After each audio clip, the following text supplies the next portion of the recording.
Greetings. Happy Tuesday. Welcome to the Steve Deace Show here, live and on demand on Blaze TV, radio, and podcast. I am Steve Deace. He's Todd Erzin. He's Aaron McIntyre. We are brought to you by our good friends over at Jace Medical. Listen, we admire our first responders. They put their lives on the line for us, but most of the time in an emergency situation, you are your own first responder until they can respond, until they can get there. And one of the key tools you need in your toolkit is the Jace case. What is it? It's a backup case of some of the most important, 5 of them in fact, important antibiotics in all of human history, that you have the peace of mind of knowing you have them if you need them. That could never happen to me. That could never happen here. And then it happens to you, and it happens where you are. Make sure you've got that backup. And now you can also expand the Jace case as well. They've got a growing, customizable menu of medications that you can add, including, well, maybe this year I won't need to bring an EpiPen to work because we're switching studio sites here in a couple of months. But I'm probably going to bring the EpiPen this summer just in case. All right. Ivermectin, you know, the drug they gave a Nobel Prize to because it saved all these lives and then suddenly decided it was too dangerous right when you need it the most. Right. Make sure that you are not caught unprepared. You've got the Jace case. And right now you can also register to win a free one as well. You can do all this at jace.com, J-A-S-E, jace.com/Deace, jace.com/Deace. That's where you can register for a free Jace case, but also get your own and get a discount when you use my last name, Deace, as your discount code at jace.com/Deace.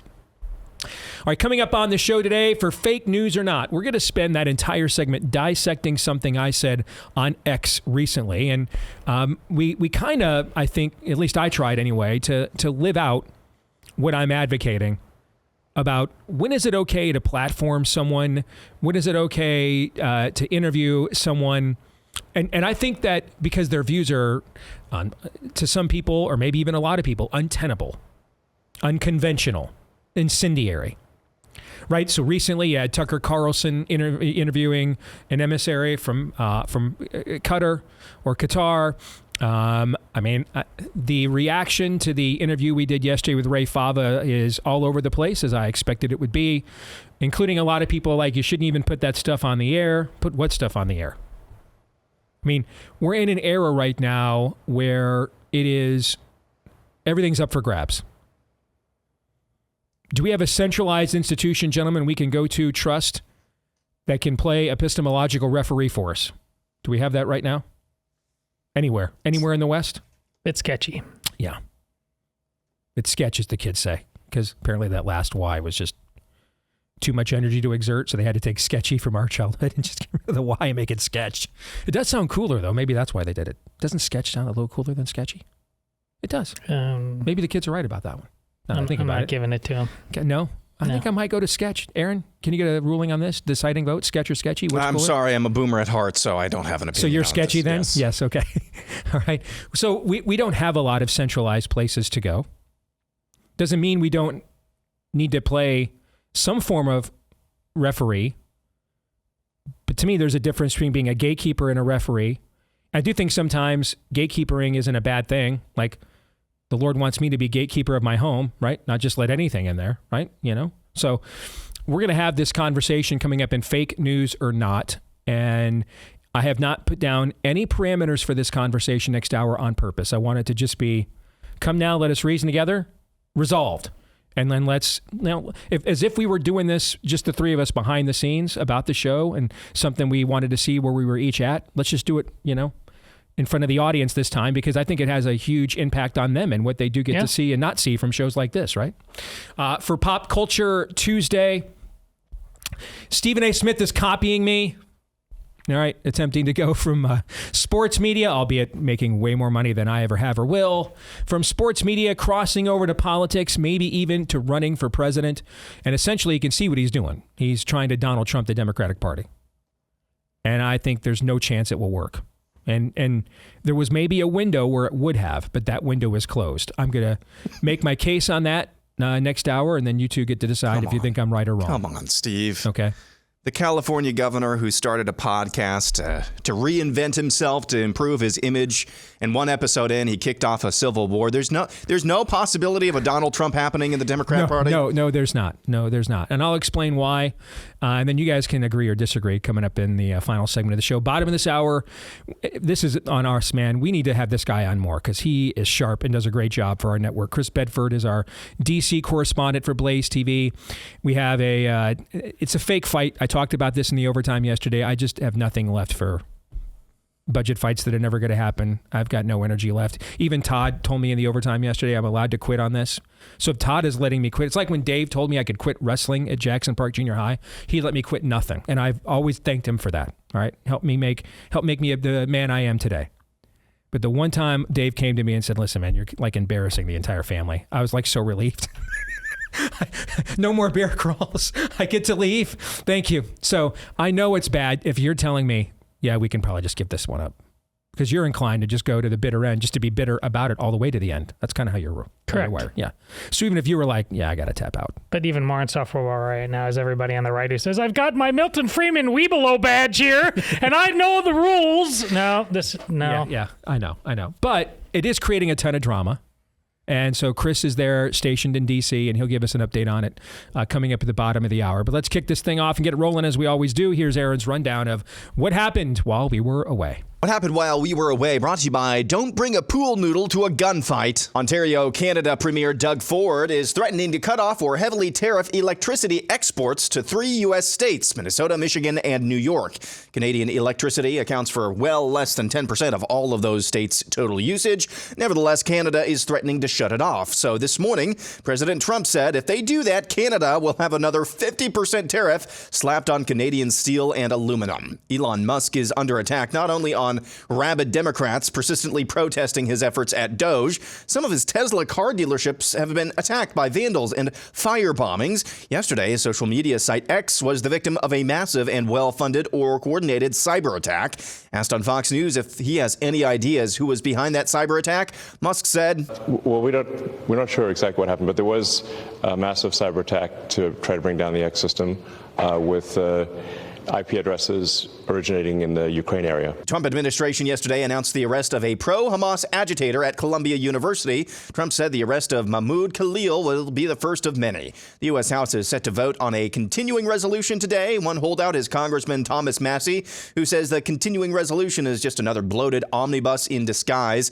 In response, President Trump says it's time for Massie to be primaried again. International news: Syria is experiencing its deadliest period since the ousting of longtime President Bashar al-Assad 3 months ago, as clashes have erupted between government forces and pro-al-Assad fighters this week, leaving hundreds of civilians and fighters dead. Since Thursday, more than 1,000 people, including Christians, have been killed, according to the Syrian Observatory for Human Rights and local reports. Please remember to lift up the innocent, especially brothers and sisters in Christ, in the path of this continued violence in your prayers.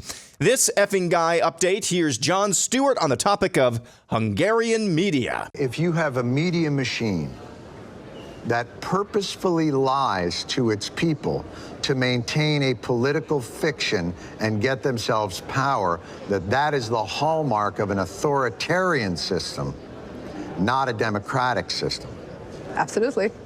Well, if we were ever to get something like that in the United States, we would be horrified, furious to know that there was an entire media organization designed to bend reality, to manipulate facts, to maintain power. It would, if I may, and I'm not trying to slam Hungary, it would never happen in the United States. It's just not, I almost can't even conjure it. Imagine it. It must be very difficult. Learning Chinese today. Today's phrase is, you're so close, John. 你太接近成功了，乔恩。 We are about 2 months away from the hotly anticipated start of the WNBA. And star Angel Reese says the players deserve more pay. Girl, y'all benefited from everything. Y'all youngins benefited from NIL. What does that mean? We deserve more.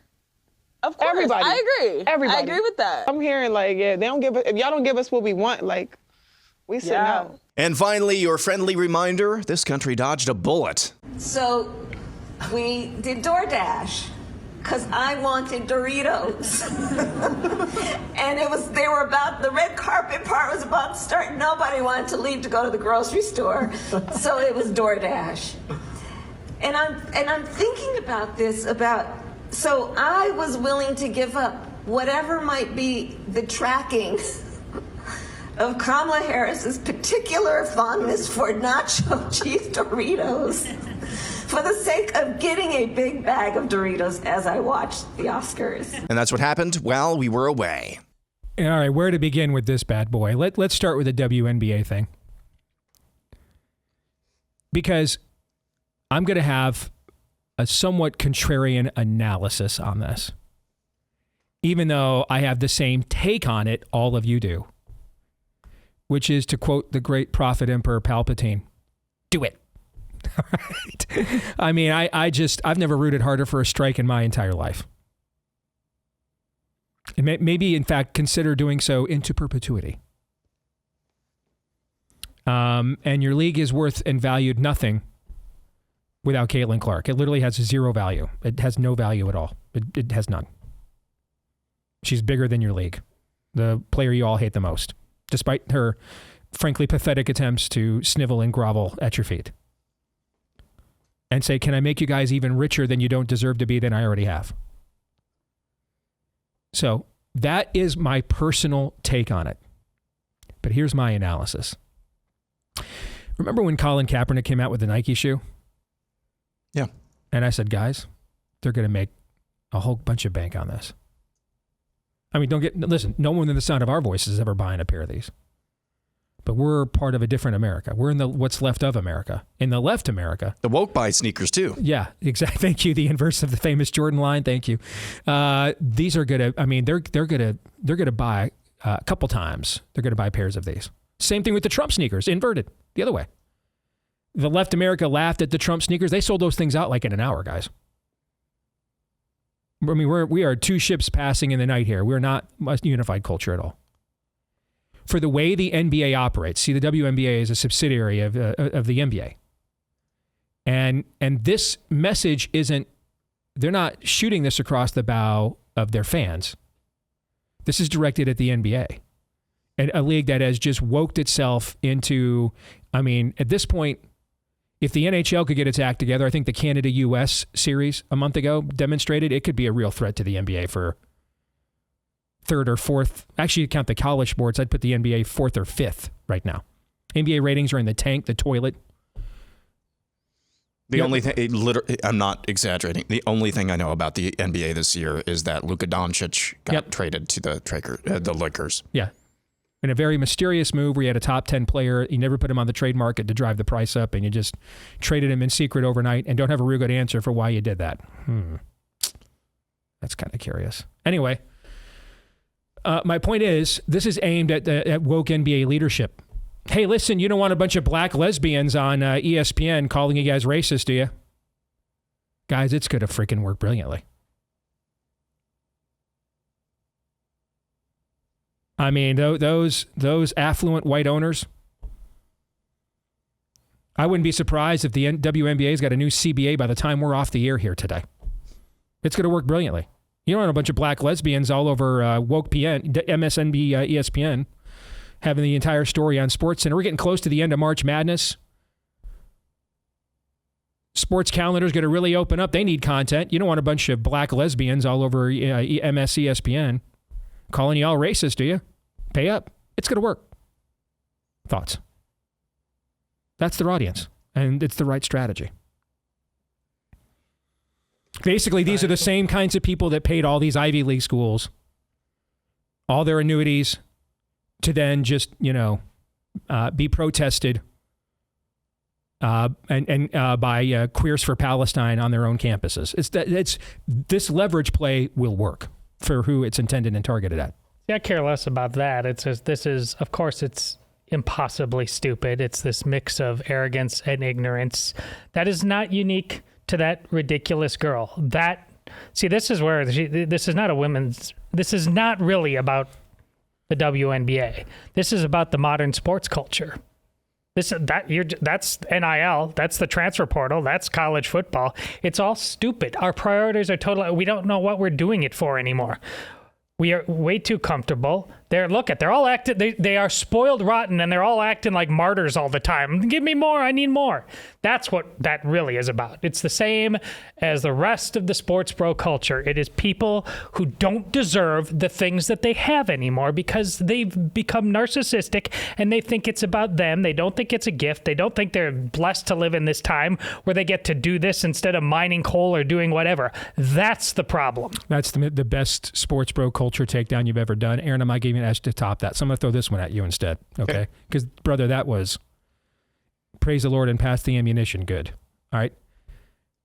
Odds the IP addresses from Ukraine are from actual Ukraine or Russians trying to make it look like Ukraine on the Twitter hack. What say you? Well, did you see that InfoWars reporter who was murdered outside of his home?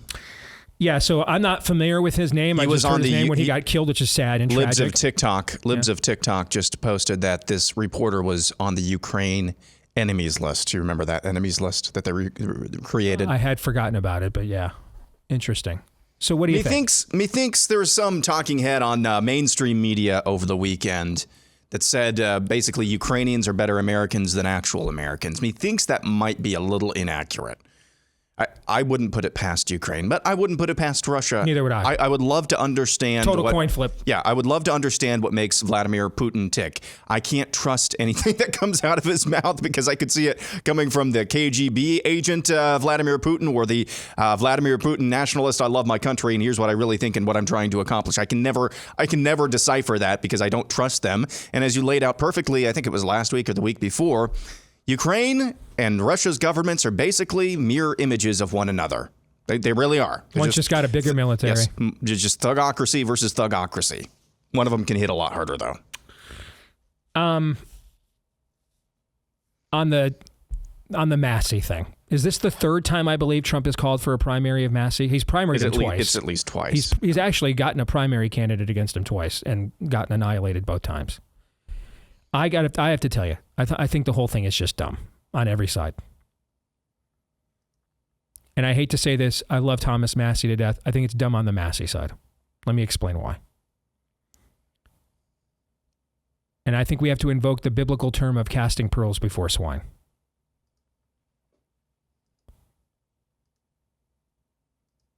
"24 hours ago, I would have told you Thomas Massie could go home to Kentucky and has the name ID. He could win that primary and be elected governor of Kentucky. I don't think that can happen now. If he leaves Congress to go home and run for governor, Trump will go all in against him. Probably unite with McConnell's guy. Is it Cameron? Is that guy's name? Daniel Cameron. That used to be on McConnell's staff. Okay. Probably unite, and between the McConnell machine in Kentucky and the name of Trump, Massie would get destroyed. Listen, he took a very, very principled position, but it was literally for nothing. There was nothing to be gained here at all. Early in my career, one of my mentors took me aside one day and said, Steve, we are called as Christians to be martyrs when the situation calls for it, but we don't necessarily have to walk up to a centurion and say, that's a very shiny, sharp sword you have. May I fall on it, please? It's not like Thomas Massie is the one vote that would have decided whether we go down over a debt cliff or not. He's not. This also isn't the standing up against the tide of COVID where an unprecedented government action was about to take place. We've done these CRs and debt limits. How many? All your lives, pretty much, guys? Yeah. Yeah, pretty much all our lives. And guess what we'll be doing here in 6 months? We'll get to dance the time warp and do it again. And guess what we're going to do 6 months after that? Yeah. And guess what we're going to do 6 months after that? And then regardless if who wins in 2028, guess what we're going to probably do 6 months after that? And then 6 months after that, and then 6 months after that. There was no gain here. There was nothing to be made. And frankly, I just think Thomas Massie and many people like him are wasting their time as members of Congress. If they built a name ID, they could go home, run for governor, and acquire real power and make real change. You want to know how we overthrew the COVID regime?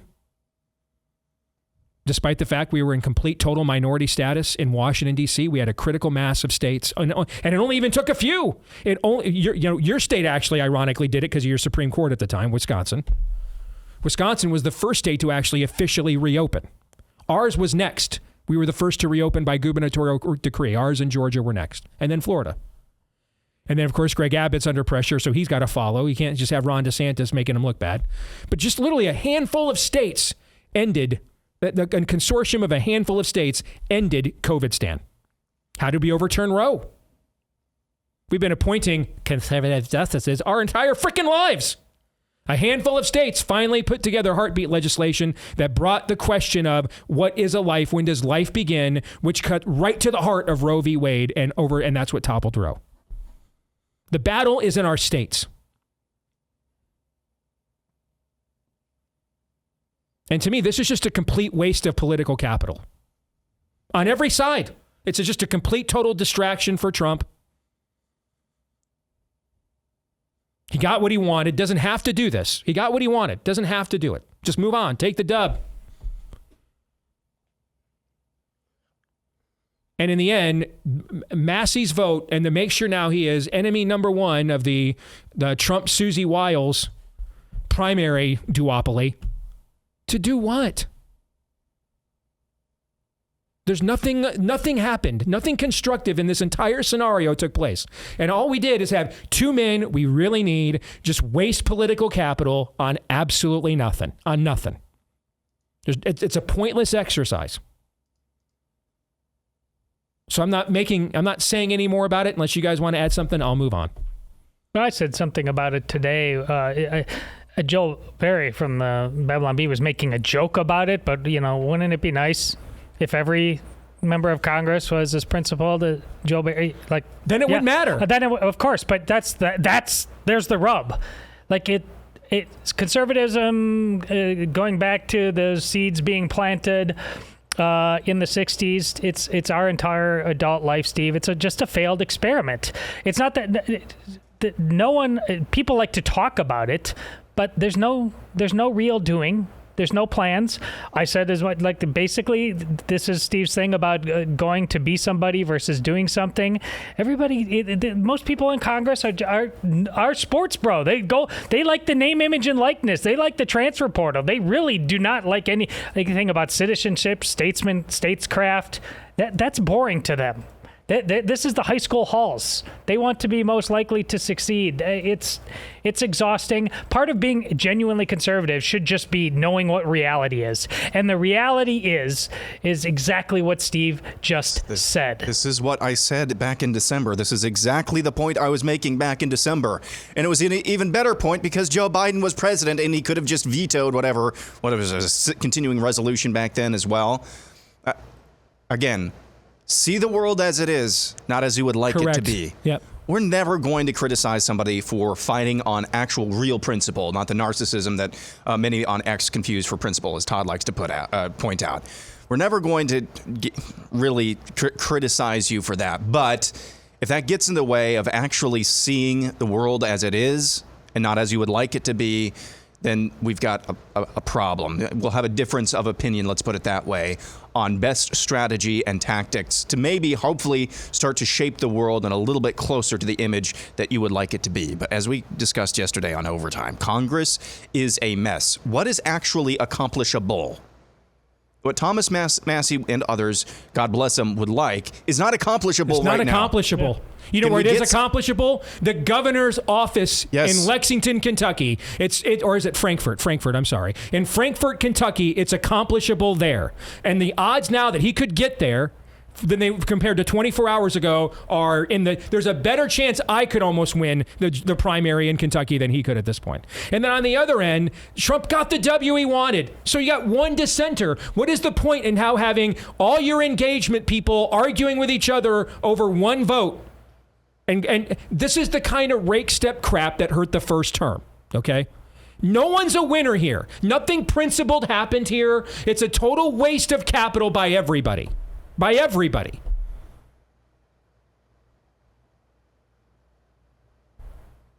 As usual, I will take the most offensive position possible. All right. I had to, on the heels of what I just said, I had to learn to take the world as it is. Coming out of the 80s, I had a very jingoistic foreign policy. I had a very interventionist foreign policy. I had a we're America bleep foreign policy notion. And of course, the events of 9/11 did nothing to disabuse me of that. Let me tell you, though, the events that happened and transpired after 9/11 did. And also during this time, I become a Christian. I start becoming discerning and aware of these worldviews in ways that I had not been before. I did think freedom was kind of a universal ideal. It's not, actually. It's kind of unique to one particular worldview. And I got to see in real time and was forced to see in real times that the things I thought and wanted to be true were not true anymore. Along the lines of what I just said about the Massie Trump, let's just drop trow and measure urine streams all over again for nothing. For nothing. Everybody looks bad. Everybody wasted their time. Is it true, to an extent, that Israel's war against Hezbollah had a factor in what is going on in Syria with the toppling of Assad and the persecution of Christians? Yes. But here's maybe what you haven't been told. I wish things were just that simple. It's because Hezbollah is a long-time funder and undergirder of the Assad regime, has been for decades. And Hezbollah helped come out of was tied to the Assads, particularly his father. It's also true the weakening of Iran, which we're all for, right? The weakening of Iran, we're all for that, right? At least I thought we were until like 3 days ago. Apparently now we want Iran to have nukes or something, so that's interesting. That's a take, okay? Well, Iran also was heavily tied to Syria and the Assads for decades. Going back to the Khomeinis and Assads were peas in a pod for decades. Half of this country wants World War III over Ukraine, right? Half of this country wants World War III over Ukraine, right? It's pretty obvious. Yeah. Well, I've seen the flags on social media. Yeah. Indeed. Well, guess who the part of the Assad triumvirate of allies that propped up his regime and helped him stave off numerous attempts at rebellion in the past? Guess what the third nation was? Russia. So you have Russia, Hezbollah, and Iran. Russia, Hezbollah, and Iran. Russia is now in a weakened state in terms of how much it could support a satellite country like Syria because it's at war in Ukraine. Iran has been marginalized, which we all want. Weren't we all mad at Obama for giving them all their oil money back so they could lie to us and try to rebuild their nuclear program? Weren't we? I thought we were all mad about that, right? Yeah. Right. So half of the country, most of the right, wants Iran marginalized and put in a corner. The other half of the country, most of the left, wants to fight World War III over Ukraine. Well, that takes two of the entities that were capable of keeping Assad in power, Iran and Russia, off the table. And then Hezbollah and Hamas are at war right now with Israel. And have been in various flare-ups and on and off again most of our lives. So, would a country would a regime propped up by Iran, Hezbollah, and Russia, is that a regime that you think really was favorable to Christians for altruistic reasons? What do you think? No? Probably not? No. But were they more friendly to Christians in Syria than the current regime in power in Syria? Tragically, yes. Again, we have to take the world as it is. It's a complicated place. This is what human sin has done to it. And things aren't simple and as cut and dried as you with 140 followers on Twitter proclaiming, cut and dried absolutes everywhere, all right, from whatever mom's basement you reside. It's not that simple. It's not. And so a very terrible person aligned with Putin, the Ayatollahs, and Hezbollah, for not altruistic reasons, kept people off of the Christians because he thought it would bring the West against him on top of it. It's not as simple as we make it out to be. It's not. And when we try to simplify things that cannot be simplified, we have tragic results. Syria being an example, sadly.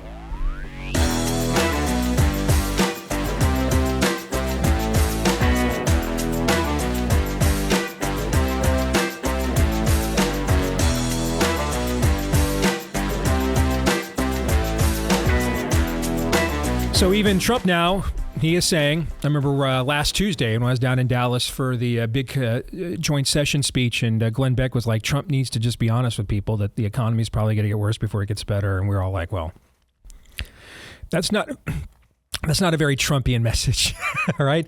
But we are getting kind of Trump's version of that right now. Hey, we're in a period of transition. Bear with me. That's his way of saying, hey, be patient. We're undergoing some paradigm shifts right now, and that's a process. And that also means you want to stay in touch with our friends over at BIRCH Gold, because we're still in a bit of a destabilizing moment here. And so use gold as it has been used as a shelter against these kinds of moments all throughout history. You can convert an existing IRA or 401k into a tax-sheltered IRA in physical gold for no money out of pocket. And BIRCH Gold will help you do that all the way through. You can get started right now. No obligation, just useful information. Get a free info kit on gold right now. Text the word Steve to 989-898. That's text Steve to 989-898. And yes, I know there's a million of these gold places out there right now, but BIRCH Gold's got an A+ rating from the Better Business Bureau, countless 5-star reviews. So get started with them. Text Steve now and get a free copy of the ultimate guide for gold in the Trump era. Text Steve to 989-898. That's 989-898. Let's go to our outstanding D.C. correspondent, Chris Bedford. It's good to have you back on the show, brother. How are you? It's great to be here, Steve. I'm doing well. So what is the mood? There's some real drama, but the fight is very fake. Okay, I mean, we're doing the same time warp dance, Chris, on budgets and CRs. At this point, Chris, I'm in favor, by the way, of just an entire congressional session CR. So we don't have to gaslight people, pretend like we're going to cut stuff when we're not. We all know the House Freedom Caucus guys aren't going to be the bulwark that causes the government shutdown. Everybody's bluff's been called. We all know this. We know the Main Street Caucus wants nothing cut from government at all, not even the Doge stuff. We know the House Freedom Caucus guys aren't going to be the ones that cause a shutdown by saying yet. So since we all know this, Chris, why don't we just be discriminating? We're all consenting adults here. Let's all be honest. Let's just do an entire congressional session CR and move on to the things we're actually seemingly on our side willing to actually fight about. I wouldn't mind that idea one bit. Covering these budget fights, which I've been doing now since 2010, it is so repetitive. It's sometimes like covering a sports game where it's between the same team over and over again, where you generally know what the outcome is going to be, maybe with a little bit of time at the very end where it goes into overtime and there's some fake tension in the air because the government is generally going to be funded. This one seems to be going a little more smoothly than previously. Republicans are still bullish on the House that they're going to be able to get this through, and it's the Senate that maybe you have to worry about. But the reason why some of the conservatives in D.C. forever have not wanted to go with the long term is because every time they get one of these fights is when they actually get to have some kind of leverage to negotiate, to be able to have a hostage situation. It's just a planned on the calendar, like everyone in D.C. agree that we're going to have a hostage negotiation in 6 months, 9 months, 3 months. And generally that works. But it doesn't really work when Donald Trump is in office and he's actually saying, I need you to get this done or I'm going to come down on you like 1,000 of bricks. And now you see the Freedom Caucus looking at this. They've met with Russ Vought. They know who's in charge of rescissions, who's going to be able to hold back money or try to that's already been spent. They know how this administration is intending to allocate these funds and where it actually has its resources, where it wants to put them. And they know that President Donald Trump, who their supporters really like, wants this done. So every one of them, except for Thomas Massie, is almost certainly going to be a yes, although some are still negotiating around the peripherals as we speak.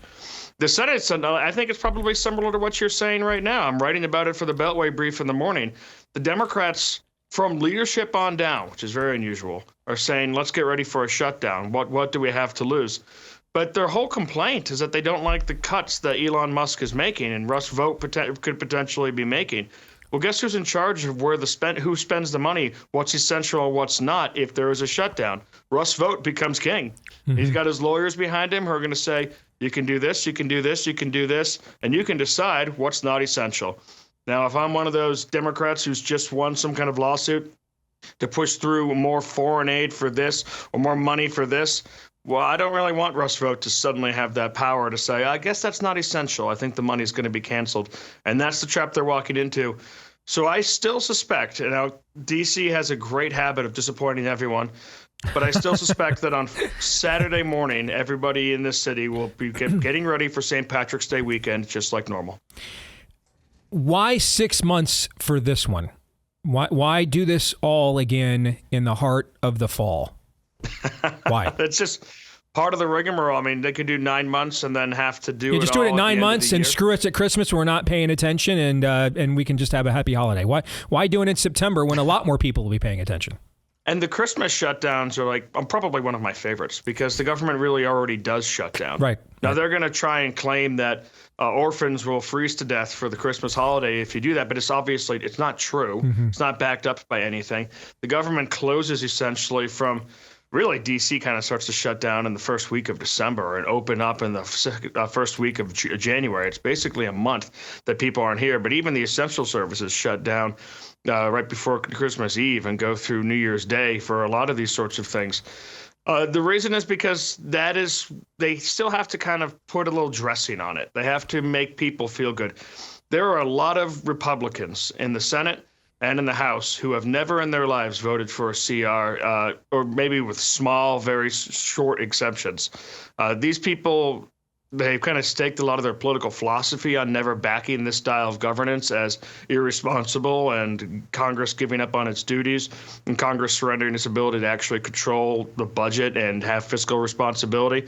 So now that they're forced to, in order to let them save a little bit of face, they'll say, we'll come back to this. We will come back to this. Don't worry. We can have a big fight later. All we need to do right now is just make sure the lights stay on, which, as you point out, I've been hearing for 15 years now. Yeah. Chris, I want to get your take on something I said during my opening monologue on the show. I know Thomas Massie. I love Tom to death. And he's been through an incredible ordeal with the death of his wife in the last year and everything else. He's a true man of courage. And I'm ecstatic at what I'm seeing from the President Trump's administration thus far. I'm just really disappointed in the both of them. And so I'm going to, in typical Steve Deace fashion, Chris, I'm going to take the most offensive position possible and not agree with either side. Okay? So, to me, this is not standing up against a unique power grab that's unprecedented in American history, that has an indefinite period of time that we don't know we'll ever get our way of life back, like when he forced the vote on COVID spending, for example. This is something we've all done this before. We've all gone to the party, Chris, and dropped our keys in the jar many times. We all know why we're there, Chris. We know it's going to end at the. We all know. We have all done this a million times.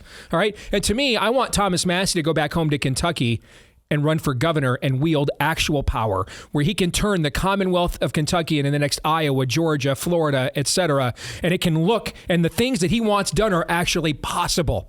And they're not where he's at right now. And now my fear is, whatever odds are he could win a gubernatorial primary, there's a better odd right now that you or I could, because now you have to go against the entire McConnell machine and the Trump machine, unite them behind him. And that brings me to the Trump side. You got the dub, dude. You got the dub, bro.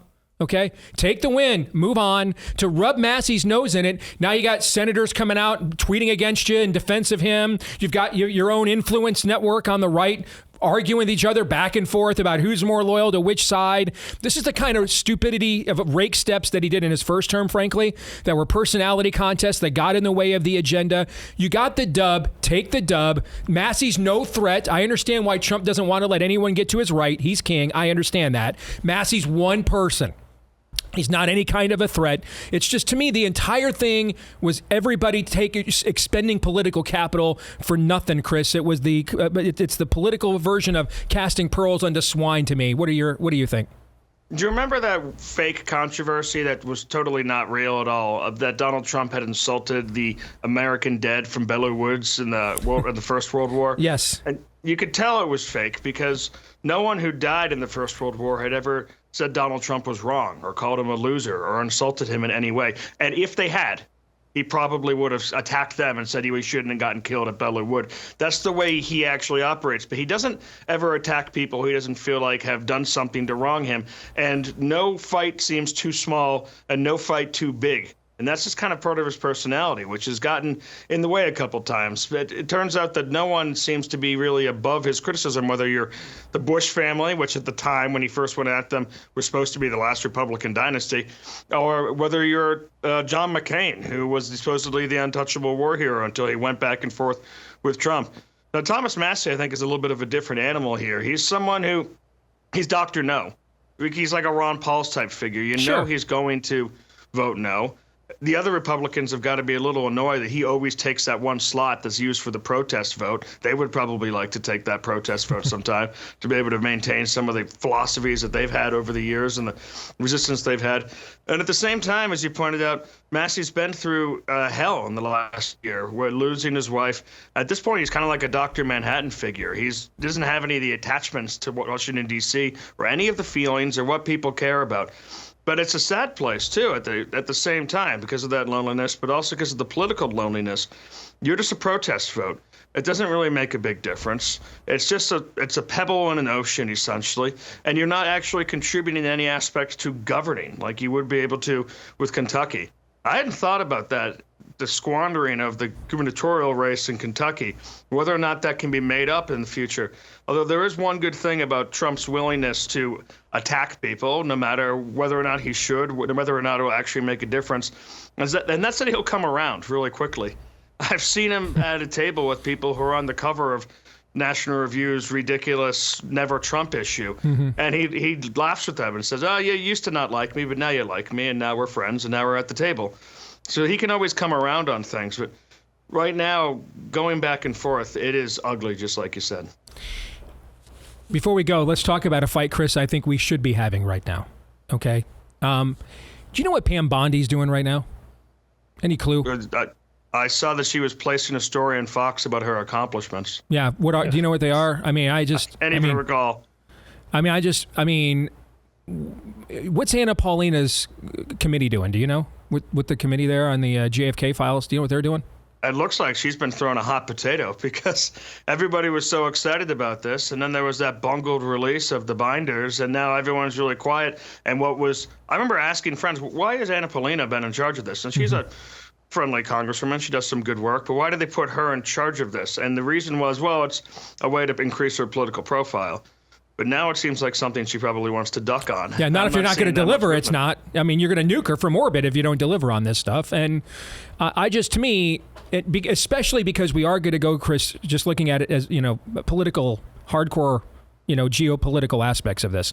We are going to go through and are undergoing some form of economic transition here, as the president said. I mean, you're getting the closest thing Trump will give to you, then it's going to hurt for a bit. That's the closest messaging you'll ever get from him. So this is going to take more time than maybe people understood to turn around the economy that he inherited. What feeds a political ecosystem that continues to keep you on brand is I'm fighting for the American people, I'm draining the swamp, I'm stacking W's. Very few things a president can actually control the events of. This is one of them. All right, giving us names of people that were involved in the Epstein human trafficking, sex trafficking ring, giving us the files on JFK and MLK in a timely fashion. Those things build loyalty in your base. They feed the ecosystem that you're draining the swamp. All right, they keep people emotionally invested, so they give you some time on other fronts to deliver for them. And I think that's actually where more political capital needs to be expended, Chris. I'll give you the last word. What do you think? Yeah, I think there's a large group of people, or a decent group of people, who would be really thrilled to see that. It would help change the conversation. It'd be something we all have to go over. Of course, unless there's not that much new in there. And the concern I've heard previously from Kash Patel when he was in between offices was that the JFK files' main thing is different intelligence maneuvers and tactics that we still use, and not styles of operation that we still use. They want to protect. So I want to see these files. I think we will see these files in the first term. There's a lot of different people who are committed to it. There are honors on it. But I also don't want them to rush things like they did at the beginning of the administration, where there were some missteps. Do it, and do it right. All right, amen. You do great work, Chris. All right. Thank you, Steve. You as well. I appreciate it. It's been too long since we had you back on. We won't wait that long again, all right? So thank you, Chris. Appreciate it. Looking forward to it. You bet. All right, guys, what do you think? Yeah, it's funny that you brought up Anna Paulina Luna, because I was planning on actually bringing her up in the aftermath of this interview anyway, because she's been a long time and very loyal supporter of Donald Trump, and so giving her this committee is kind of a way of rewarding that. It's patronage. We get that. It's politics. I would rather just have all of these documents, redact any sensitive info about the victims, but just put them all out there online for everybody to see. But politics doesn't work like that. So again, trying to see the world as it is, not as I would like it to be. I actually kind of feel sorry for her. I don't know much about her on a personal level. I know that she has been loyal without, from what I can see, be clowning herself on any level to Donald Trump. But I was going to bring her up because she was responding to somebody asking her why she describes Washington, D.C. not as a swamp, but as a sewer. And I read this last night, and I could just feel the frustration coming out from this tweet. The lies, the spin, the summer soldiers. I've seen some of the best intentioned people crumble under the pressure. I see the planted stories, the actual journalists versus hacks. Same for online personalities. I stay positive, but young Americans need to engage. DC is a product of stagnant, consolidated power. We need new energy. I'm guessing with this new assignment, she's finding this out all over again. She probably knew this, but she's finding this out, that trying to do anything righteous on any level, there's just roadblock after roadblock after roadblock in that, what she calls sewer, not a swamp. Yeah, absolutely. That's because they all came there for the name, image, and likeness. They did. And here's how you know Chris Bedford. We do have to have him back, how he's our kind of people. A guy who says that my favorite kind of shutdown is a Christmas shutdown. That's the Vanta Black cynicism that makes a home on this program. God bless him. Well done, Chris. You keep Christmas in your way and I'll keep it in mine, Chris Bedford says. Yes. Oh, gosh. I have people, you can't believe you're not. I want Thomas Massie to wield power. He wields none. He doesn't wield any power. I want Thomas Massie to wield the awesome power that comes with being the governor of one of the 50 states of the U.S. That's what I want. And that does require, we do have a king, and it's the king the people voted for. And it's going to be very, very hard. It's kind of hard. I know we're not really familiar with, kings. But pretty much, other than post-Great Awakening North America, all of human history, other than post-Great Awakening North America, for about 200 years, all the rest of 7,000 years of human history have been governed by what, guys? Kings. Okay? It's really hard to soar in a king's court when you're anathema to that very king. Know what I'm saying? Especially when that same king will let you have your own little kingdom if you stay out of his way and do it literally whatever you want with it. You know what I'm saying? Wouldn't you love to see Thomas Massie, governor of a state, where he can just do whatever he wants with it? Yeah. I'd like to see that, wouldn't you? Now I'm afraid we may not.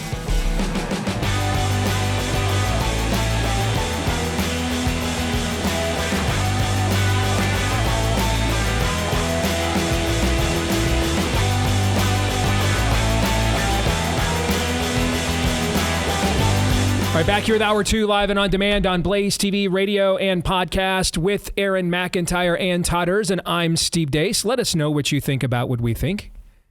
You can do so by emailing the show, steve@stevedeace.com. That's DEACE. Like us on Facebook, MeWe, and Gab. Follow me at Steve Deace Show on X, Instagram, and TikTok. Also, please subscribe to our new YouTube channel. We have to start all over again there on YouTube. By the way, I've signed now a formal agreement with a national, constitutional, legal entity. And we are now actively engaged in how we can push back against the censorship regime. So stay tuned for more details on that. All right. YouTube is where you can go. And because we received so much censorship there, we had to get a brand new YouTube channel. So please subscribe there at Deace Show on YouTube. Again, that's at Deace Show on YouTube. And then finally, if you love the podcast, thank you. We love you too. Please show your love to others by leaving us a 5-star review. We appreciate that well over 10,000 of those on various platforms we've received, so thank you. You can also hit subscribe or on iTunes follow, and that way every time we do a new episode, it shows up in your podcast feed every single time. This part of the show brought to you by our friends over at Preborn. What do Andrea Botticelli, Steph Curry, Justin Bieber, Tim Tebow, and Steve Deace, what do all those people have in common? All of their moms were encouraged to end their pregnancies and murder them before they were born. Every single one. And this is where Preborn comes in. Now, I mean, you're talking about people in the first four, Mr. Botticelli, Curry, Bieber, and Tebow, whose gifts have, blessed many people in this world. And then there's me. Okay. But in any case, this is why the cause of life, you just never know. You never know the potential that we are just taking off the board. The value. This is why this is what it means that human nature is fallen, but human worth is inherent and dignified and of great value, because we're all made in the likeness and image of God, and that potential, that reflection of the creator of the universe, the potential that is within each of us. And just to say, hey, I can see into the future. I can determine that your potential isn't worth trying to realize, so I'm going to murder you, eliminate you, is playing God in its very essence. And what's the first sin in the world? I will be like God. I'll be my own God. And this is where Preborn comes in. Their network of clinics, they offer compassionate, loving care to moms, but they do confront them in that loving support. They confront them with an ultrasound. Hey, can you hear that heartbeat? That's not yours. That's another being's. And then when mom chooses life, they are there to give her the support she needs. Even prenatal, postnatal care, sometimes for up to 2 years after the baby's born. They do this for all the moms and their babies for free, although none of it is free. And that's where we come in. Together, we can make the empowering choice for life and support the most basic, fundamental right, the right to life. Please dial pound 250 and say the keyword baby on your mobile phone to make a tax-deductible donation today to save even more babies than we've already partnered with Preborn to make that happen by God's grace. You can also just go to preborn.com/Steve. That's preborn.com/Steve. Again, preborn.com/Steve. Preborn, by the way, has a 100% charity rating, so you can give with confidence. All right, so we've talked a lot the last few years as we enter now into fake news or not.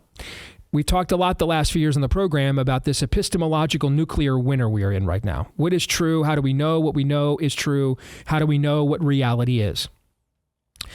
We long ago lost the media as a trusted institution. There's no Walter Cronkite like with our parents and grandparents' generation that they all tuned into, either after dinner or while having a TV dinner, watch the news. And that was kind of the objective information source for Americana. We don't have that. We went from Walter Cronkite to biased news, where at least the information they were giving us was largely accurate. It's just the narrative behind it had a spin that you had to unfurl. And now they just make up information whole cloth, and we don't have a clue what if anything, they tell us is true. We just don't know. Now, the trade-off to this is that we have more sources claiming to be truth-based and fact-based than ever before in all of human history, and we have access to them more conveniently than ever before in all of human history with one of these as well. But that does come with a trade-off. And we are in an era where I think all three of us agree conventional wisdoms, we're in a generational change, whether you think we're in a fourth turning or just a generational change that happens every few decades. I think at least the three of us on this show believe lots of paradigms need to be questioned. Oh, yeah. Doesn't mean that, now, did we say not lots of paradigms need to be jettisoned? Is that what we said? No. But I think from an epistemological perspective, we kind of need to, go to our various conventional wisdoms and institutions and pull an Elon Musk. Hey, what 5 things you do last week? You know what I'm saying? Let's just do a temperature check, a wellness check, and make sure that you're an institution worthy of maintaining or needs to be part of the paradigm shift. We don't know, right? And so there's nothing wrong with these kinds of questions. and wanting to ask them. I've had several families come to me over the 20 years that God, the 22 years that God has saved me. And I can't tell you how many families I've had come to me. Hey, my kid went off to college and they just got home for Thanksgiving and they're asking all these questions. First time they've come home, and I'm really concerned. They're rebelling against their faith. And will you talk to my kid? Can I tell you, every time I've done that, almost every single time, the kid wasn't rebelling against his faith. Well, he is now. But originally, he was like, I'm anxious to I don't know the answers to these questions. I need to get home. Mom and Dad will know. Like that sign on the wall when and George Bailey, right? When he's working for the druggist, he doesn't know what to do, and he sees the sign on the wall, ask Dad. He knows, right? I got to get home. Parents will know these things. I mean, they've been believers longer than me. They'll know the answers. The kid comes home and asks the parents. The parents are defensive because they don't know the answers. And that's when the kid begins to think about rebelling, because he's like, well, this thing... this thing isn't, it stands on nothing. It's a house of cards. Do not get defensive about questioning narratives. I have no idea why, to me, we should be erring on the side of letting too many things through the Overton window right now. Can I get an amen on that? We should be erring on the side of that. Sure. Yeah. Especially given what we went through the last few years. Now, it's 5 years ago today, March 11th, 2020. Thank you. A lot of things started to get questioned about that time. And let's face it, we weren't that all optimistic about things overall on this front on March 10th of 2020 either. Can I get a witness on that? Okay. So this is not the era for gatekeeping to be the immediate reaction. It's not. That doesn't mean, by the way, we should just think, let's just be irresponsible. Let's have the epistemological version of Woodstock. Everyone's naked, muddy, no one showers, and everybody's stoned. I mean, we don't want the epistemological summer of love. That's not the answer here. What we're trying to do is get back to being a culture of truth. So in some eras, when that epistemological fulcrum in that plumb line and that cornerstone is more established and respected, then you maybe want that Overton window to be a little smaller, right? Sure. And in certain settings, maybe you want the Overton window in your home to be smaller than, say, at a school board meeting. You know what I'm saying? Okay. But in the era in which we're in right now, where literally everything is up for grabs, I think that this is a time to err on the side of hearing more voices being heard than fewer. Are we agreed on this so far? Yes. Yeah, and by the way, what you're demonstrating is a lot closer to actual scientific thinking. We're not even talking about theologies. You just raw scientific thinking than the actual scientists right now who don't know the difference between a boy and a girl is because they're not doing actual science. You are actually being objective in your analysis here. As the prophet Isaiah says, come now. Yeah. Let us reason together. All right? So, and this happened this past week with Tucker platforming, a guy from Qatar, which is a known sponsor of terrorism for decades. I'm now getting some of this with the interview we did with Ray Fava yesterday. All right. So to me, this is what I want us to debate the rest, and maybe even not debate, but just pick apart, dissect, and discuss as a team. And like we were just having our own ombudsman meeting privately, but now we're going to do it live on the air and let the audience hear, because they're the ones that are most affected by what we think about this. It's going to determine what, through us, what they see, what they don't, etc. Okay. To me, right now, it's not about platforming or interviewing people with contrarian or controversial or unconventional or abhorrent viewpoints, terms that are often subjectively, by the way, in the eye of the beholder. I mean, I'm being told right now I'm risking my reputation by speaking at a conference I agreed to speak to a year ago, hosted by a guy who's been on our show a few years ago named Joel Webbin. If I said no every time someone told me saying that or being around that was going to risk my reputation, I'd be paralyzed. Because you know why? There's nothing, we shouldn't be eager to risk our reputations and be cavalier about that. But right now, everything is so morally subjective. What is one person's reputation risker is, even in the same worldview, is not the next person, right? Mm-hmm. 50 years ago, there was a certain group of things we all agreed, risk your reputation, so don't do them. Could we come to that kind of agreement right now? No. No, we would not. We just couldn't. That's where we are. So, to me, it's not about Tucker putting an emissary from Qatar on his show. It's about the questions that are and then frankly aren't asked when they are. I mean, I'm fine platforming all kinds of people with views that I don't even understand or agree with. But if they come on here, they're not getting Tokyo rosed. Okay? I'm not going to say, hey, open-ended, take all the time you want. Give us your narrative and propaganda. That's not a question. I'm happy to have a conversation. Like we had Ray Fav on yesterday. I read everything in his Twitter feed that was posted. Comments and posts, everything. And then I sent you guys a note and told you guys you needed to do it too before the show. Right. All right. Wanted to make sure we took him in context. I read it all. I read everything he posted on X from January 1 till March 10th. Read it all. Saw a lot of things I agreed with. Saw a few things I was troubled by. A couple things I don't agree with. And the things I was troubled by, I asked him. You guys can now decide whether you thought the questions were fair or the answers were good and you agree or disagree. That's called treating you like an adult and treating Ray as respectfully as I possibly could. And in a Christian worldview, you know what that's really called? Loving your neighbor as yourself. That's what that's really called. I mean, one way to find out if someone's being unfairly marginalized is to ask questions that challenge their narrative and give them a chance to respond. Maybe they have an answer that no one has considered. I mean, I'm a Christian. My entire worldview comes from a God who became a man who was executed on the phrase, and I quote, better for one man to die than an entire nation to perish. So being marginalized is inherent to following Jesus in this world. Can I get a witness on that too? Sure. So, I mean, if we need to be, if anything, overly sensitive to people whose views are getting marginalized, because no viewpoint in the history of this planet has been more marginalized than Jesus is Lord and there is no other. No viewpoint has. Starting with the Lord who declared that, I am Lord and there is no other, starting with his marginalization, following all his apostles and disciples, and then many of his followers including up to the times in which we live right now. Now, on the other hand, though, you might find out people are just being marginalized because they're heinous and they need to be. You might find that out. One way we find out, why don't we just engage people and give them a chance? Maybe they hang themselves.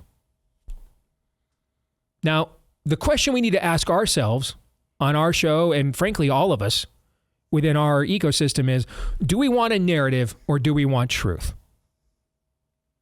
If we're seeking after truth, we'll ask questions accordingly. If I have a narrative that says war reflexively is bad, the military-industrial complex is bad. War reflexively is bad. There hasn't been a justifiable war in this country in almost 100 years. And so therefore, whatever might provoke a military conflict reflexively is bad. You might be right. You might be right? But that's not truth-seeking, I would say. That's a narrative. You're seeking narrative confirmation. You have narrative bias. You're not truth-seeking. That's narrative bias.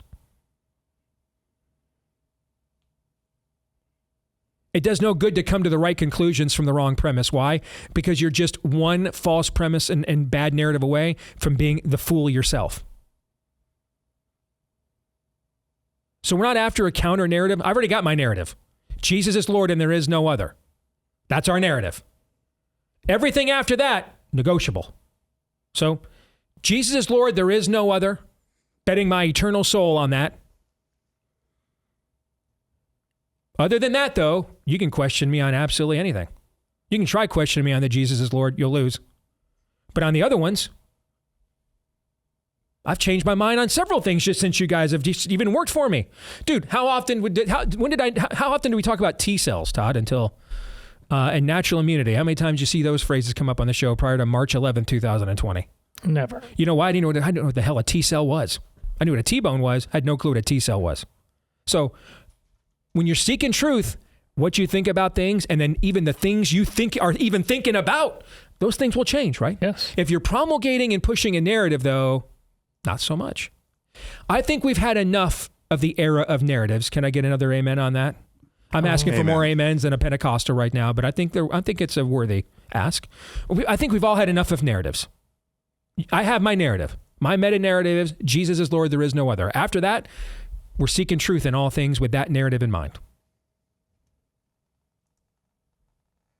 Unfortunately, we're in an era now where most people don't want truth. They want their narrative. So let me stop there. Gentlemen, your thoughts on this?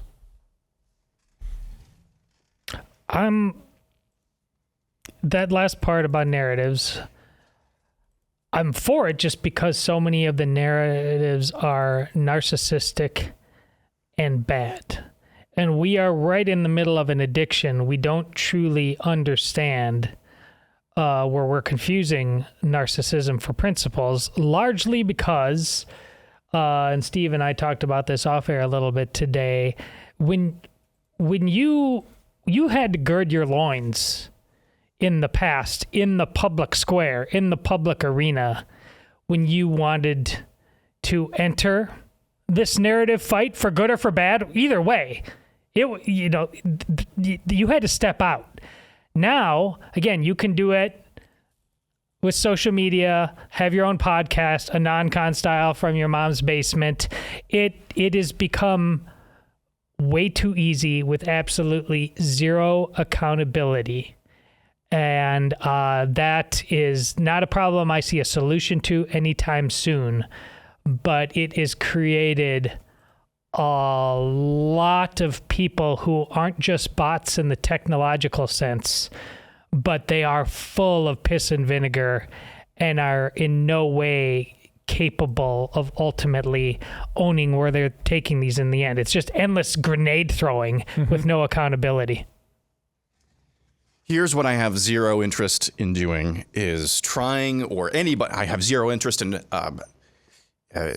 joining in or trying to play that myself. Anybody trying to play gatekeeper. Can I get an amen on that? Because we have had and gatekeeping is, like you said, gatekeeping is, in your own home is not always bad, but I'm talking about the type of gatekeeping that we have seen that has marked the last generation and a half on the right. If you have anything that touches on unorthodoxy, you're immediately condemned to the outer reaches of the solar system. You're not allowed to ever come back into society. It doesn't even allow for the questioning. Sometimes asking questions is good. Sometimes asking questions is wink, wink, wink. We're asking questions when we really just have an agenda. We're using a question mark when we really, our real agenda is a period. I have no desire to play that kind of National Review style gatekeeper at all.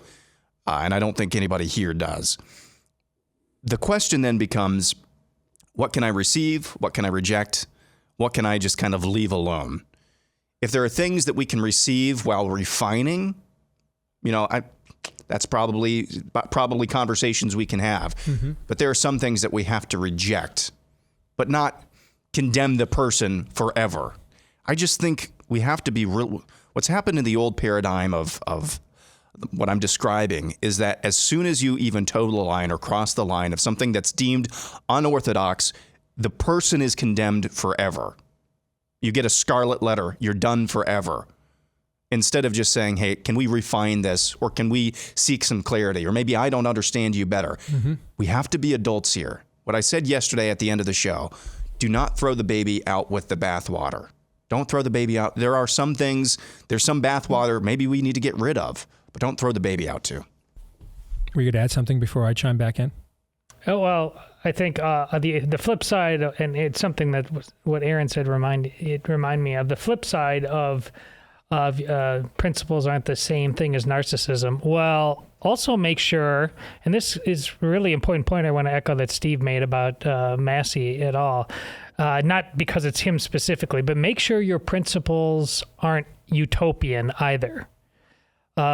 Because short of Jesus Christ is Lord, like Steve said, the rest, haven't we seen with our own eyes how important it is to be nimble in terms of reacting to reality on the ground? The simple fact of the matter is there's a lot of parroting of conservative utopianisms that nobody has any plans on carrying through. Why are you dying on those hills then when those hills can't save you into eternity? That's the one you die on. Amen. And understand too, if your meta narrative that you're starting with, like ours, is Jesus is Lord, there is no other, well, that's not a singular statement. That's not a slogan. That comes with expectations. That comes with demands. That comes with limits. There are just some things I cannot do that maybe I really want to do, but I can't, because they go against what my Lord says I'm permitted to do. Lord means Lord. That's what it means. It means I am a subject in his kingdom and bow the knee to him. Other than the things, though, that he says are forbidden for me, I'm up for negotiation on everything else other than that. None of which means you're giving up your principles either. Just last year in Iowa, Steve, you and I went down to the Capitol, spoke on behalf of the gender bill, defining terms. Gender identity and stripping it out was not part of that year. They decided not to go forward with it for various reasons, didn't think they had the votes, election year, a lot of things. They clearly didn't give up on it. They determined a reality that we may or may not agree with. But this year, on post-election, more certain they had the votes. They went through and had one of the most, as you, Steve, wrote in a column, perhaps one of the most defining pieces of legislation going forward for the things of conservative, because it happens in Iowa. And people will be asked questions about that. They'll have to answer about what Iowa did. So again, this is a principle. This is prudential judgment. There's Christian thinking involved in that. It is not always. There's a hierarchy of truths, and there's things in the weeds which in no way are unimportant. But my goodness, we're elevating. It's what you say about even just the first and the second commandment, the two most important ones. You get that wrong if you inverse them. How about if we take the 50th commandment, whatever that is, and suddenly start dying on that hill for no? It's not prudential thinking, and thus it is not Christian. So just to give you guys an idea of how that works out in our show, let me give you something very specific. And it's very recent because it just happened. It's part of what happened on our show yesterday. So when I went through the entirety of Evangelical Dark Web's Twitter feed going back to January 1, I don't know what you guys found. I found I agreed with probably 70% of it in some way, shape, or form. Maybe it's not. When I say agreement, I don't mean like lockstep. We're human beings. Okay. But fundamentally, I'm like, I could get myself to where that is at, or I might even be where that is at right now. I would say 20% of them are things I did not agree with.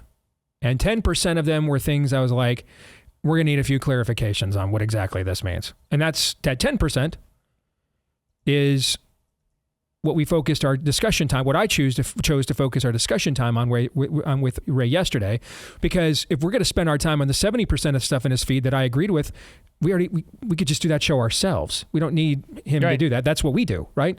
So then the point, similar to, I didn't bring Chris Bedford on because I knew he was going to share my views on the budget fight, but because he's in Washington, D.C. covering it every day and has a perspective I don't have. Otherwise, I just talk myself. See what I'm saying? Yeah. It's a redundancy.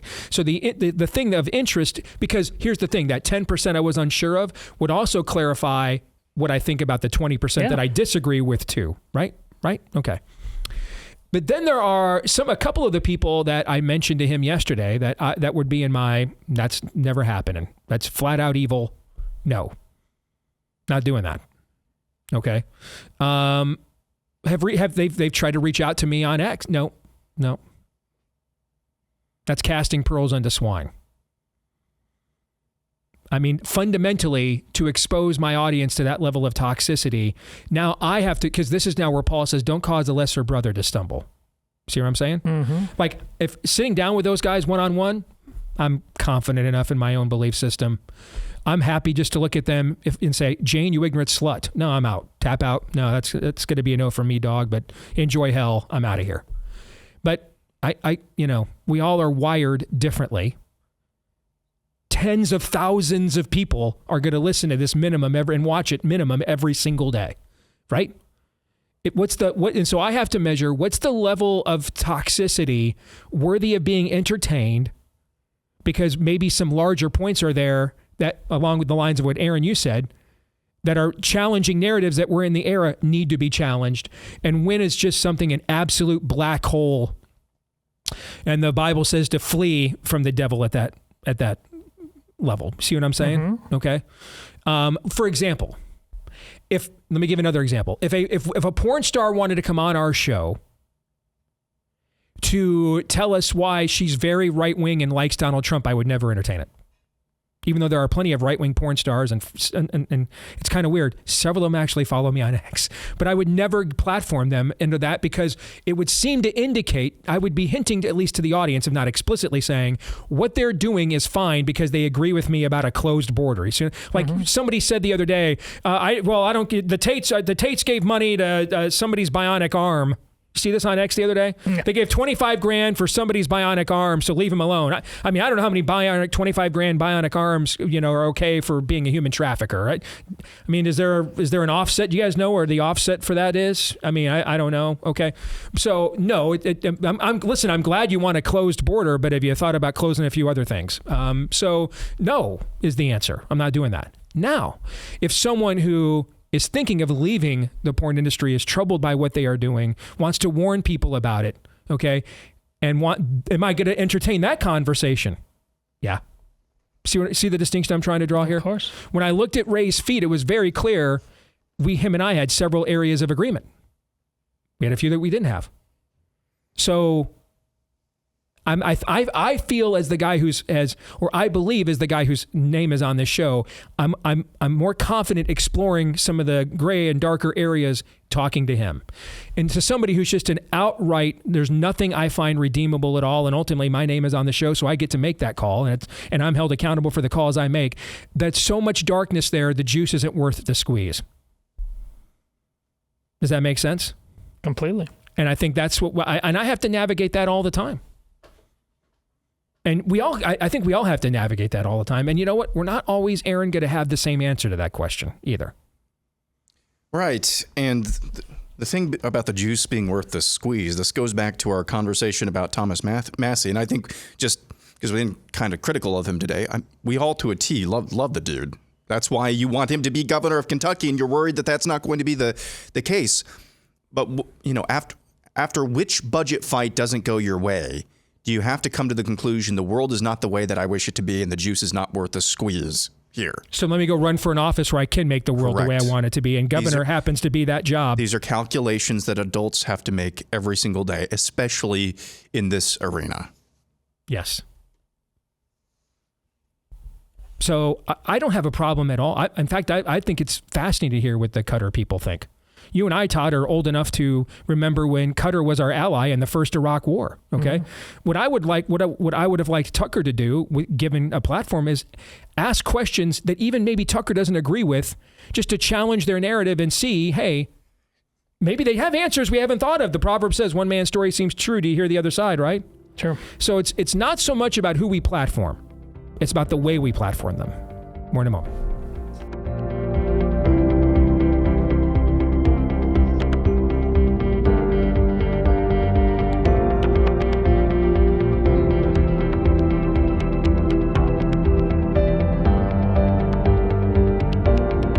All right, back here on the Steve Deace Show, powered by our friends over at realestateagentsitrust.com in these unprecedented times. Ding. As we get this thing going again called the real estate market, which we haven't had much of for the last 5 years, make sure you've got an agent you can trust to guide you through the process, whether you're going across the town, across the state, across the country. Ultimately, got to get across the finish line. Not easy to do, even in the best of scenarios, let alone unprecedented ones. So make sure you've got an agent you trust. But Steve, where would I find that person? Well, we made it as simple as possible. Realestateagentsitrust.com is where you can go. Again, realestateagentsitrust.com. There you will find an agent. We have verified their track record before we recommend them to you. And a lot of times you're going to find they're Blaze audience members just like you. So you've got values in common too. Realestateagentsitrust.com is where you want to go. The name says it all. That's realestateagentsitrust.com. So it's becoming increasingly obvious, and props to our colleague Jason Whitlock. He was probably the first to notice this a couple of months ago. It's becoming increasingly obvious that Stephen A. Smith, the noted sportscaster, is trying to copy me. But what's even more obvious is that he is attempting to Donald Trump the Democratic Party, which is try to practice kind of an out-of-party insurrection against a party establishment from a non-traditional perch. For Trump, it was reality star / captain of industry. For Stephen A. Smith, it is America's highest paid sports personality. Watch this. Did you see me on The View Tuesday afternoon? Did you see when they said, we don't believe there's a Trump mandate?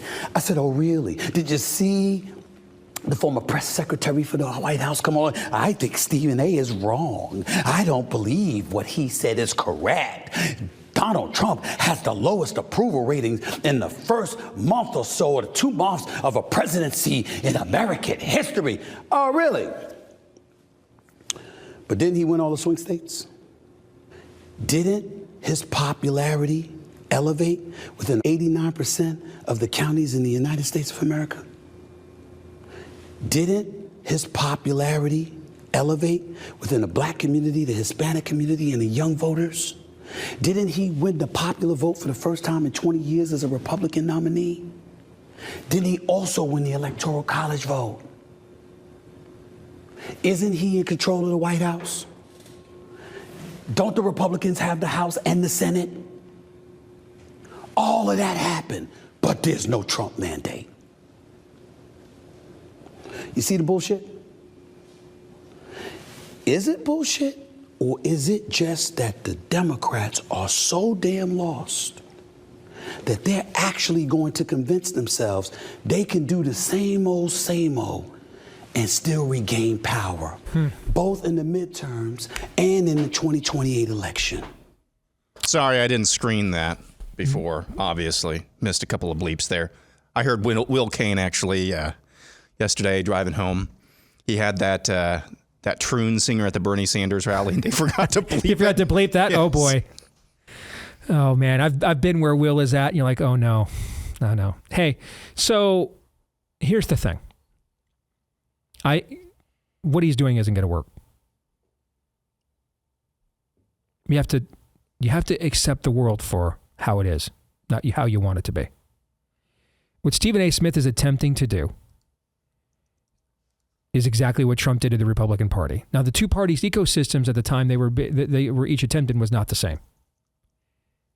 Trump went to the Republican base and said, listen, these guys are weak, dishonest, they hate you, they won't deliver for you. I will.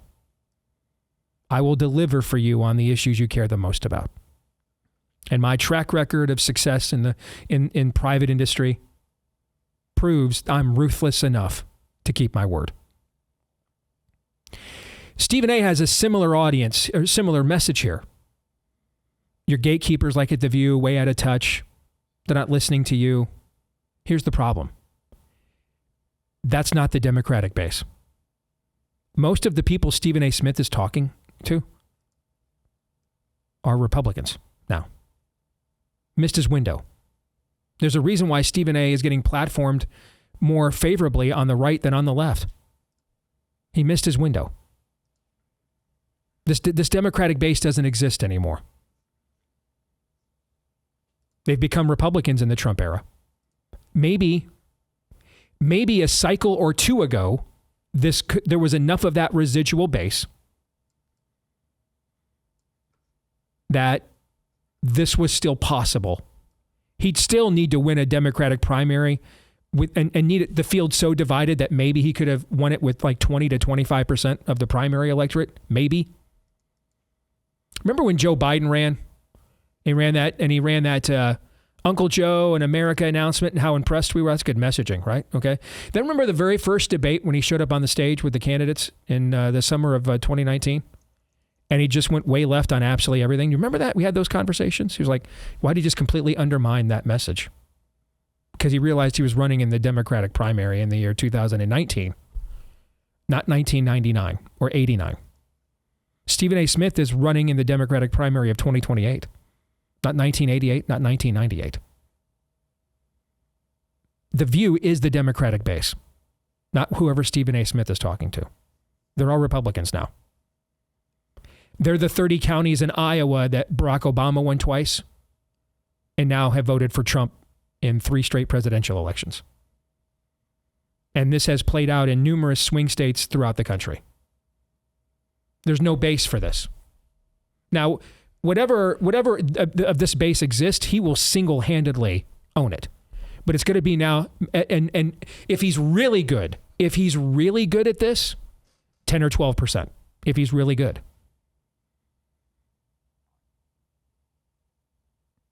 Now, this from a broadcasting perspective, folks, is incredible brand building.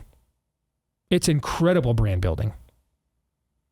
But in terms of political success, the audience he's trying to reach does not exist in critical mass in the Democratic Party. The audience Trump tried to reach was always in critical mass in the Republican Party. He just had to convince them he was better at delivering for them than the previous people they voted for. And the timing was perfect. They'd been let down by McCain, who suspended his race. Remember, McCain takes the lead in the RCP average, suspended his campaign to pass the TARP. Scott Rasmussen says the single most unpopular piece of legislation he ever pulled. Remember that? And then McCain got routed after that, right? Remember, Mitt Romney cleans Barack Obama's clock in that first debate. And then the second debate, we stopped counting it 12 times. He said, I agree with the president. And you watch that Netflix special about Romney. First thing he thought when he walked out of that first debate after cleaning Obama's clock, boy, he's going to come back really strong next time. I'm in trouble. We are used to wimps and being betrayed. The Democratic Party Stephen A. Smith is talking to does not exist. Gavin Newsom tried to make it, and you alluded to this, Aaron, at the top of the show. He tried to make a strategic decision. Let me go get one of the top 5 conservative influencers in America right now, Charlie Kirk, put him on my debut show I'm not a radical, I'm not crazy. And Gavin Newsom was like, I think we should, respect people of marginalized communities, but we should call out unfairness. And for that, he literally got excommunicated. But Steve, that's the game he's playing to win. Win what? You have to win a primary before you can win a general. There's no primary base for what he is claiming. Yes. That base doesn't exist. That primary base does not exist. Stephen A. Smith is even more credible at this because he's built himself his own business. He came from nothing, made himself a national media brand. He's even more credible at communicating to people across different spectrums. He's been on Hannity's show how many times over the years? They've been friends for years. The base he is communicating to does not exist in the Democratic Party. They're gone. They're all Republicans now. This is what's driving people like Daniel Horowitz insane. Is our coalitions become so broad, we've got all these various beliefs now, and we're having a hard time holding people accountable to the right. Because we've occupied so much of the center. What did I just say after Trump's speech on Tuesday? Trump walked in and said, I'll take the entire left of center to right of center, Overton window, mainstream. And the Democrats said what, guys, in response? What'd they say? Take it. It's yours. Stephen A. Smith's trying to speak to a space the Democratic Party doesn't want to speak to and gave up on. It's a party of harpies. So I think it's great brand building. I think it is doomed politically. What are your thoughts? Am I right or wrong? So I have a very weird, obscure, but perfect analogy for exactly what you're talking about. And it requires some show and tell. Have you ever heard of this? This is called Prince Rupert's drop. It's a fascinating phenomenon where you form this little drop of glass, you dump molten glass into cold water, and it creates this basically indestructible drop of glass. You just saw a hydraulic press there. Steel was bent by this glass. But this little tadpole-shaped glass, watch what happens if you flick the tail of the glass. It completely explodes. That is the Democrat coalition. Okay? Held together, they are really, really strong. But the further you go out and the thin little tail of the Democrat Party, the further out you go, you tell the racialists to knock it off. You tell the Troons to knock it off. Yep. You risk flicking that tail and the entire thing disintegrates. That's a great analogy. You can't be more Aaron McIntyre than that analogy right there. I know. That is. And the thing is, I understood this one too. That's why I liked it a lot. Well, you'll understand this one too. This is proof that this is the idiocracy because, honest to God, instead of running Beef Supreme, they're talking about running Sports Pro Supreme. That's what this is. That's all this is. They have nothing. And if you, even Donald Trump would have not. I've said this a long time, before when he was running the first time. I don't think Donald Trump is Donald Trump in that campaign with the chance to win if it's not for what he did with The Apprentice. That's what gave him a broad spectrum of people looking at him in a different way. I don't think Donald Trump, just the Manhattan guy, ultimately gets it done. I'm not saying it's impossible, but and my point being, nobody knows. He's Sports Pro Supreme, but he's not. Most people on the left, if you go out on the street, ask people who Stephen A. Smith is. They're not going to know any more than they know, they said who the vice president, who's running for vice. They're not going to know who he is. If he had any shot of having this being a applicable analogy, it wouldn't be a one-time thing on The View. He'd have to go on The View full time, and he'd have to, over the next couple years, transform that conversation there. He'd have to be there every day. But I don't think he's going to do that. That's what I just don't even think this. All this is proof that we are fundamentally on the left, fully living in the idiocracy. Just to belabor this point more, where are Democrat voters located? College towns, urban areas, and about 50% of America, close to 50%, let's say 40% of the suburban vote. I'd say 40% of the suburban votes Democrat, 40%. The last place where it's 40, and then 20 in the middle are the American suburbs, okay? 40% is Republican, 40% is Democrat. Maybe it's 45, 10, but that's kind of the last place of the old electoral paradigm, is the suburbs where there's an up for grabs swing voter. Guys, where's all the traineeism at? College towns and urban areas, right? That's where all the traineeism is? Yeah. Where's all the racialism at, guys? Where's all that at? College towns and urban areas, right? Yeah. Where's all the homeless people taking dumps on the sidewalk and being given free trainee surgeries and condoms? Okay, so they can spread the bacteria from their rectums, but make sure they don't get venereal disease in the process in the public parks. Where's all that at? San Francisco, urban areas, Berkeley, college towns, and urban areas. See what I'm saying? A tree by its fruit, right? Okay. A tree by its fruit. The audience for Stephen A. Smith's message are voting in Republican primaries now. The last ship out of Nam, as you described Trump's campaign last year, Aaron, the last ship out of Nam of sanity in the American left was Maha. That was the last ship out of Nam. That was the last ship out. Doesn't mean everybody got on that ship, okay? There's always a remnant, right? Okay? I'm not saying every uncle who's still a drywaller or a member of the International Brotherhood of Electrical Workers is a nut so crazy. What I am saying is there's so few of him, he cannot build a critical mass to push back against this en masse if he even wanted to do it. Which is why eventually he'll just become your Electrical Brotherhood, International Brotherhood of Electrical Workers uncle, whether they become a communist crazy or a Republican in the not too distant future. Those are his options. He has no voice. We had 45 Democrats refuse to break ranks. Not even Fetterman would break ranks on men and women's sports.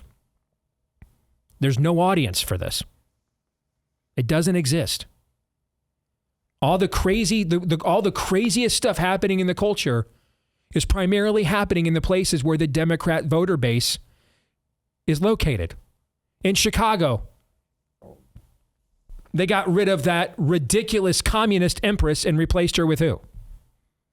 A ridiculous communist emperor. I mean, if you want to know one place where Stephen A. Smith's name ID is probably pretty high, it's there. Chicago is one of the capitals of the NBA in the last generation. It's the home of Michael Jordan. That's right in the same era where Stephen A. Smith rose to prominence, riding the wave of the NBA's Pax Romana during that era, right? Okay. So if there was ever a place where a black man who's not insane, but maybe just left of center on things, where that would resonate, and with a community that's very sports obsessed, you'd think it would be in Chicago, Illinois, right? Sure. Stephen A. Smith would get, what, 4th, 5th place in a primary for the Chicago mayor? Mm. Just to illustrate how nuts this has gotten in such a short amount of time. Am I not mistaken that Barack Obama is the kind of galvanizing figure for why we are here right now? Mm-hmm. He is.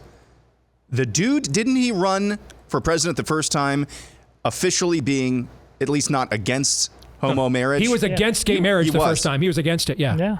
I was on the MSNBC set after the North Carolina marriage vote when he got called out.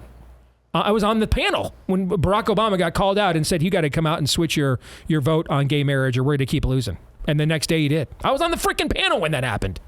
So yeah, that was 2012. So yeah, he ran for president in 28 against gay marriage. The party, there's a lot of sports it's particularly with white guys who want to be told they're not racist. See, a black man thinks even some of the things I do.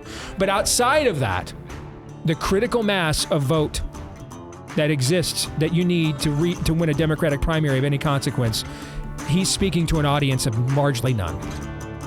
Romans 8:28.